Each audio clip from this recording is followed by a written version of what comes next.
Since the mid 70s until today, real wages indexed to inflation have only increased about 10%. Not annually, that's 10% total in 50 years. Yeah. What else has stayed so low? Yeah. And as with the recovery from the housing crisis and the Great Recession, post COVID consumers are now taking on more and more debt of all kinds. Then there's the Great Resignation. Americans are leaving garbage jobs with garbage salaries and declining offers for garbage jobs with garbage salaries. Combined, all of this has us a little bit concerned. Right. But fortunately for you, you're listening to Queer Money or maybe watching Queer Money episode 289. And today we're going to be talking about these concerns and sharing with you 6 ways to weather this current economic situation. Remember, we make the Queer Money podcast for you. So please post your money questions if you have them in the Queer Money Facebook group, and we may answer them in an upcoming episode. Now, on with this week's show. Before we dive into the show, I want for all of you, those of you who are watching on YouTube, to look at how adorable it is that my shirt matches David's hat. We actually look like maybe Tubbs and Crockett from Miami Vice because of the colors. You would think it was springtime here in Las Vegas, although it kind of feels like springtime because of the weather. But that insigness is only a superpower you can have when you've been with the same person for 18 plus years. Right, exactly. All right, so on to the show. Yeah. Doesn't it feel like it's kind of 2009, 2010 again? Economically. Yes. Yeah. I mean, it kind of really does feel a little like we're, thank God that's over. Thank God that's over, but there's a lot of things that have us concerned on the horizon, such as, for example, household debt has risen at its fastest pace since 2013. Right. And that's as of a Q2 report. So it's a little bit delayed, but that's the most recent data that we have available. But that's a little precarious for a lot of households. Right. It's not that unsurprising, though, especially when you see data like what came out of a Credit Karma survey that talked about how 47%, almost half of millennials that were surveyed in 2020 said that they were spending money they didn't have, which means taking on debt to keep up with their friends. Yeah. And that's not just buying things, that's also buying experiences, right? We have this whole philosophy today that it's better to buy experiences than it is to buy things. But if you're going into debt buying experiences, it still hurts you just the same mentally and physically. Yeah, exactly. And other areas are looking a little precarious as well. Q2 auto debt was up. Mortgage debt, not surprised to anybody, year over year is up. Right. The housing market is probably part of the driver of that, right? Yeah. Student loan debt is also up, which makes some sense with what we just dealt with the pandemic. Right. And what I find so interesting about this statistic is that it seems like there's this movement for folks, especially when you lose a job or you're furloughed or you're having difficulty financially, to go back to school to get more education. And I'm worried that a lot of folks are doing this, going back and getting these higher degrees, but they aren't necessarily guaranteed that that education is going to be able to pay for itself. I think of individuals in certain sectors that, it kind of makes sense, right? If you're a doctor and you're going to go back to school for a specialty, it's highly likely you're going to be able to charge more for the services you provide. But I think about individuals in some of the social services going and getting masters or PhDs, and they're not really seeing a huge increase in their salaries or the upward potential that a lot of other fields are. Not that I'm saying that it's wrong to do that, but I'm just encouraging individuals when it comes to education, especially right now, to exercise some caution. Yeah, I think we need to sort of break ourselves of the conditioning that more education is commensurate with more money, and that very often doesn't happen anymore. At one point in time, that maybe did make sense, but that doesn't. We know a lot of people who have master's degrees. We connect with a lot of people who have advanced educations, and they either don't have jobs in the industry that they are educated for, or they're working service and retail, and it's not getting paid enough to be able to pay off their student loans. So we need to be a little bit more judicious about the amount of student loans we take on, and not always assuming that when I've been let go from a job, okay, the logical step for me is automatically to go back to school, take on more debt. And then when all of this badness is over, I'll make a commensurate salary. Just not really paying off for most people. Right. There was one bright spot earlier in the year, and that is that credit card debt is down year over year, but yeah, so that's after a record-setting reduction in 2020 because of COVID. But right, we didn't have a whole lot to spend on, right? We couldn't go out and do a lot of the things that we would normally do and spend money on, so people were putting that money towards their debt. But which is good. But debt is now increasing again, and we tacked on as a country 45.7 billion in credit card debt in Q2. That is crazy. The other thing that has us concerned is that consumers are now expected to spend 25% more this holiday season than they did in 2020. right. Which So I don't understand what they're going to be spending on with all the supply chain issues that are going on right now. It would seem to me like they wouldn't be able to. I did a poll in Twitter the other day asking how many people would be okay with getting a recycled, upcycled, or regifted item for Christmas, and I was kind of surprised. It was like 88% of folks said that they would be okay with getting an upcycled or recycled gift this year. So nice. maybe a way for you to save some money. So we've been talking about the Great Resignation, which by and large we are in support of. We think it's a great way. It's a long arc, but it's a great way to improve jobs and increase wages. Right? Telling employers that we're not going to take crappy jobs with crappy salaries. You got to improve conditions and improve wages. That's wonderful. But if you couple that with all the debt that we're taking on, it's kind of it's not letting us be as strong as we need to be able to hold that argument, to be able to take that stand. Because at some point, the bills are going to rack up, especially that credit card debt. And at some point, many people are going to be forced to go back to a job that they may not want, Right. or conditions that they may not want. So we're excited about the Great Resignation, but we got to be wise about it. And assuming all this debt weakens our power. Yeah. So that's why, in addition to the Great Resignation, David and I are advocating We're for championing for this great debt reduction. Yes. How about that? Let's make that a thing. So reduce financial anxiety, get ourselves off that hamster wheel of the debt depression spiral, and fight inflation. A great way to fight inflation is to decrease demand for products and services. Now, there are obviously other factors into play right now, but our involvement in increasing or decreasing demand is the one tool that we do have. So let's use that, and maybe we do regift some things, or we do upcycle or recycle some gifts this year, so that we can decrease that inflation to the extent that we have the power to do so. Right. So we wanted to share with you some tips on how to better manage your money. So what we have today is we're going to talk about 6 ways that you can better manage your money. And all of these are tools that John and I have used. We see other people in the personal finance space using as a way to maybe kind of ease the pressures of what's going on in the economy right now. Some of them are actually pretty specific to our community, though. Absolutely. All right. So our very first one, getting on that bandwagon of paying off debt, is to quit being part of the spending and leveraging classes.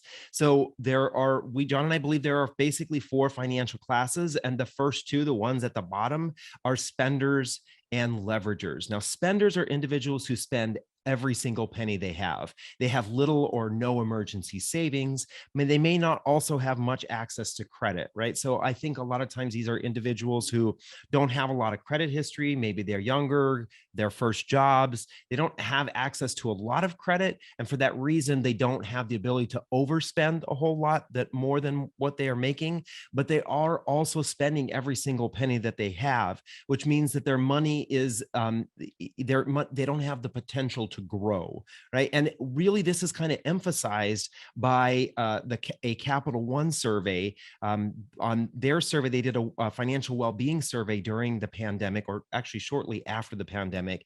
And one of the things that survey showed is that 41% of individuals felt like impulse buys, and 44% of individuals said that buying unnecessary items are the 2 financial habits that they would like to change about themselves, which really kind of highlights a lot of folks who are probably in this spending class. They probably have those 2 factors going on in their life. Yeah, they're the epitome of living paycheck to paycheck. So they're the first people who should jump on the great debt reduction bandwagon. Right. Well, and if they don't have a whole lot of debt, right? If they haven't been able to leverage themselves, we'll talk about the leverage class in just a second. But these are individuals who want to make sure that they don't start to do that. Exactly. So The second part of that group is the leveragers. You want to leave the leveraging class. Leveragers are people who spend more than they make and get into a cycle of uncontrolled borrowing. They're the ones who are typically swiping the credit card month after month, paycheck after paycheck. And they oftentimes have the outward portrayal of success, but it's to the detriment of their financial security. And they're very often finding themselves on that debt depression spiral that we want to help get folks off of. So these are the two classes that you definitely want to leave as soon as possible, the spending and the leveraging classes. Right. Especially the leveraging class. These are individuals who really don't understand the difference between good debt and bad debt. Mhm. And for that reason, they actually end up using bad debt more often than good debt.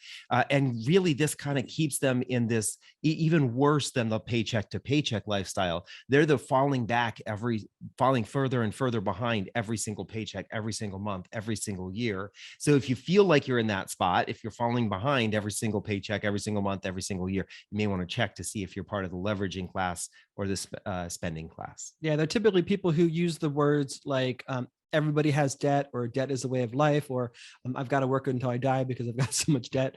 Those are the type of sentences that you'll hear these folks say. So we want to help these people move into the next two classes, which David and I consider the higher up on the hierarchy. The first is, tip number 2 is to join the saving and the investing class. The first of those is the saving class. So savers are those who are judicious about every penny they spend. They're the people more often than not that you'll see are window shopping, but very often don't have bags in their hands because they've got more money in their wallet. They're skeptical of or can't afford to invest in the stock market quite yet. They might not necessarily have the liquidity yet to start investing in the stock market, or they're kind of hesitant to do so for a number of reasons. Capital One, part of their financial well-being survey, they also found that nearly half, 48% of respondents to that survey say the pandemic has changed their perception of what is necessary for a rainy day fund. It went from pre-pandemic of 5 months to post-pandemic of 6 months. And we think this is great. We highly suggest you have at least 3 to 6 months worth of emergency savings in case anything precarious happens to your situation. For some folks, those who are in more marginalized communities or who are more apt to being prejudiced against, maybe consider having even more than 6 months worth of emergency savings if that's even a possibility. But the more that you have in emergency savings, the more protection you have. Unlike what we were talking about before, that kind of gives you that FU fund that people have talked about before, right? So if you have a bad boss or you have bad wages, you've got that liquidity to say to your boss, I'm out of here. I don't need to put up with this anymore. But then you're not putting yourself into a scary situation. It gives you more leverage to be able to architect the type of lifestyle that you want. Right. One of the unfortunate things, though, about individuals in the savers class is that they're really just putting their money into a savings account. They're setting aside the money, which is good. It's important to do that, but they're not getting that money to work for them. They're not moving up to the top of the hierarchy here, and that is the investor Great class. segue there, Right. David. So the fourth class is in the investor class, and these are people who work hard for their money, and then they turn around and figure out how to make that money work hard for them. Right? These are the individuals who we see slowly, progressively getting ahead, further and further ahead in life, because not only are they working for their money, but their money is working for them. So it's almost like they have their money as their side hustle, right? So these are individuals who most likely know really well the difference between good debt and bad debt, are employing good debt much more of the time. There are individuals who have the stellar credit scores, so when they do employ that good debt, it's costing them a lot less than it would be individuals with poor credit scores to employ that good debt. And so these are individuals who really understand the value of their money and how that money can go to work for them. So if you want to learn a little bit more about the investor saving, spending, and leveraging classes, check out Queer Money episode 227, where we really kind of broke these classes down a little bit. Exactly. Tip number 3 here is to believe that you're financially independent. So we're going into the quantum physics law of attraction realm here, but it's so true. So many people have always say, whether they believe in the law of attraction or all that or not, that what we focus on expands, right? If we think that we we're not worthy to earn enough money, or that we're always going to be broke, or that money is evil. If you have that kind of dialogue going on in our head, we're always going to be struggling financially. So a very powerful way to change your financial situation and to manage your money better, especially during these precarious times, is to just trust that you know that you are financially independent, know that the riches are available to you, that you can have as much abundance as you want in your life. This, for a lot of LGBTQ folks, is challenging. We've talked a lot on this show about many of us who get into adulthood with limiting beliefs about who we are and what we're worth, and what we're able to earn. So you've got to flip that on its head and start changing that by adopting behaviors and practices to help us think in a more abundant way. We dove pretty deeply into this topic with Matthew Raymond when we talked about poverty mindset within the LGBTQ community on episode 275 of the Queer Money Podcast. So check that episode out. He gave some great advice on having to flip that on its head, because he also sees this as a challenge that many in the LGBTQ community face, and we need to flip that around. Right. I think what we really ended up talking about there as well in other episodes is this idea of having a money story that you carry with you. If you want to find out more about the sources of your money story, check out our Queer Money follow-up video. So it's the 3 sources of your bizarre money stories. If you're listening, there will be a link for that in the podcast player. If you're watching us on YouTube, then that will be in the description below, so you can check out that video. All right, tip number 4 here is to bank smarter. We're going to go back a little bit in time, and you may have heard us talk about this. Turn back time. I had to do it. I know you did. Like half the people listening to this episode had that going on in their head anyway. Oh. So anyway, going back a little bit in time, I think to around 2018, there was a survey that Prudential did, and they found they did a segment of the survey. It looked at individuals who were in the LGBT community. And what they found is that roughly 50% of the LGBT respondents did not have a single banking product. So this whole idea of banking smarter, well, the first step is you have to be banked. And unfortunately, when it comes to not being banked, a lot of folks think of individuals in minority communities, right? Well, we're living up to that name when it comes to the banking. When the survey showed that 50% of LGBT individuals did not have a single banking product, compared to 66% of the general population having 2, which means that we just are not using the tools that are available to us that can help us be better prepared and use our finances properly. When we are using the tools that are available to us, such as banking, we actually end up paying less for things that we purchase or the money that we receive. I always like to say this is, it's kind of similar to trying to build a house with a pair of scissors versus a hammer. You're just not going to get very far if all you have is a pair of scissors. So start using the tools that you have available to you. If you're not banked, get banked. And a great place to get banked is at our sponsor, Capital One, with their Capital One 360 account. Capital One 360 accounts are easy to open in minutes online. There are no minimums or fees for checking or savings accounts. They have one of the best rates available. And best of all, Capital One supports the LGBTQ community all year round, as evidenced by this particular podcast, not just in Pride. And they do that a myriad of ways. So we definitely want to support the institutions that are supporting us. So we encourage you, if you're looking for a bank, to consider Capital One. Tip number 5 is to vote smarter, especially in off elections, right? I think a lot of us sort of fall asleep at the wheel when there is a Democrat who's president. And, not at the wheel. We're not in control. In control. No, but I think a lot of us check out. We feel a little bit safe, and right. Biden has made a lot of, has done a lot for the LGBTQ community in his first several months in office. But we know that a lot of the fight has transitioned down to the state level, right? So a lot of the community is being attacked at closer to home, as we've seen evidence with laws that are taking place or changing in Texas and Alabama. So we've got to be a little bit more vigilant, especially during out of primary cycle elections. We've got to make sure that we're voting in local elections, paying attention to the statutes and amendments that are taking place at the local level. And then we also need to remember that some of the advancements that Biden has made for the LGBTQ community have only been made through executive order. So right. Same as he did with writing that into law, or I guess not law, writing that approving that with his signature, the next president could take that away for a lot of LGBTQ folks. And I'm thinking specifically about workplace protections for LGBTQ people, as well as for example, trans people in the military. That's allowed now. But who's to say that if the next president comes into office and is a Republican, they're not going to change that? And all of this has a direct effect on our financial security, right? We can't, Right. without the appropriate protections, with having the ability to be able to serve and not serve in the military, that makes it harder for us to plan financially and have a long-term financial security, let alone financial security in the moment. So just be extra vigilant with your voting every opportunity that you get. All right. Then point number 6, our final point here. We're going to loop it right back to the beginning, and that is to focus on reducing your debt. Stop spending, stop overextending yourself, stop over consuming, right? All of this is getting you on that hamster wheel of just having to keep go harder and harder to try and earn more and more. If we can reduce our debt, our lives end up costing us less money, right? And one of the easiest ways to do this is to do a spending analysis and actually take a look at where you're spending your money.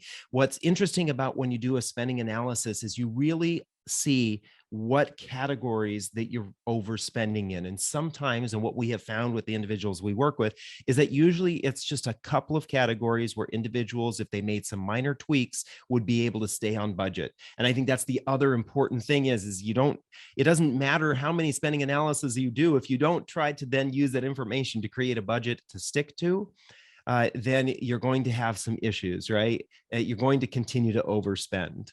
Yeah, I think for most people, it only takes 2 or 3 minor changes in their daily habits with their finances to be on the path to financial security. It's very often not actually that hard, but many of us think it's harder than it actually is. Right. So get to the point where you can start paying off that high interest credit card debt, really kind of drive that debt down. And if you need some assistance with this, go ahead and click the link in the profile, or if you're watching on YouTube, there's a link in the comments below where you can get our 7-step credit card debt slasher tool, where we walk you through some of the steps that will help you get to that point where you can start paying your debt off. So these are our 6 tips to manage your money better and reduce present financial risk, as well as those that David and I are seeing on the horizon. So now stay tuned for your Career Money takeaway from this episode. Thank you again for listening to another episode of the Queer Money Podcast. Here's your Queer Money takeaway from this episode. Warren Buffett is famous for saying, be fearful when others are greedy and be greedy when others are fearful. And really what he was getting at is looking around and seeing what's going on in the economic situation, exercising caution, and taking advantage of the opportunities that you can. With the upswing in non-revolving debt, especially, it seems like a lot of folks are being really optimistic, maybe even too optimistic. Join us in being cautious. Then, speaking of Warren Buffett, history's greatest investor, look out for next week's episode when we talk about stock investing as part of our ongoing investing series to help more LGBTQ people reach financial independence and early retirement. Fire, fire, fire. We make the Queer Money Podcast for you, so please post your money questions in the Queer Money Facebook group, and we may answer your question in an upcoming episode. Thank you, and we'll see you next week.